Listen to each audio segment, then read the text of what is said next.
આજ હતી આપણા બેન ની સગાઈ ને અને જો મને લગાડી દીધો ગોળ વેચવા ભાગ બીજો સગાઈ માં આપણે એક ને જ ગયા જો આપણે છે ને ઢીંગુ ની હારે લઈ ગયા હતા છોકરા વાળા ને આ એક વાંધો જો છોકરું તેડીને રખડવું જ પડે જો આ બધા વાંઢા એટલા નથી હું પણ વાંઢો જ છું આવી ગયા તા મહેમાન ને આપણે પી દીધા ચા પાણી અને પછી આપડા દાદાએ ખવડાવી દીધો વેવાઈ ને ગોળ નો ગાંગણો અને પછી કરી લીધા રામ રામ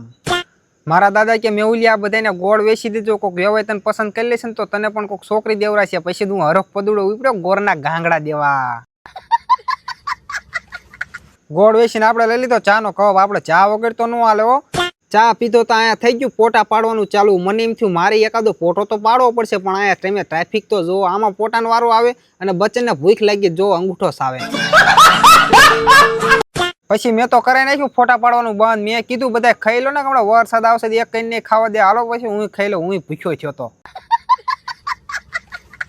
મને ભૂખ લાગી હતી તો મેં તો હન પેલા ખાઈ લીધું હતું અને હગાઈ ને બધું પૂરું થઈ ગયું તો જો આ બે આપણને સોડા પાવા લઈ જાય કોણ પાઈ ખબર નહીં હાલો દુકાને જઈ કોણ સોડા પાય તે ખબર પડે તો હાલો દુકાને સોડા પીને આપણે નીકળી ગયા ઘરે જવા માટે અને જો આ ખલે હું હે ને જો એકદમ હીરા જેવો લાગતો હતો અને વાળ તો મારા ઉડે જ તે ઉડે તો જ આને સીધા બાવરિયામાં ગાવો હાલો આપણે જાજો વિડીયો ન બનાવો તમારે પૂરો બ્લોગ જોવો હોય તો આપણે મેહુલ લાઈફસ્ટાઈલ બ્લોગ ચેનલમાં આવી ગયો અને સ્ક્રીન પર તમને દેખાય છે જો તમે ઇન્સ્ટાગ્રામમાં જોતા હોય તો ફોલો કરી નાખો યુટ્યુબમાં જોતા હોય સબસ્ક્રાઇબ કરી નાખો હાલો અમે મળીએ પાછા કાલ ત્યાં સુધી બધાને જય માતાજી જય દ્વારકાધીશ બાય બાય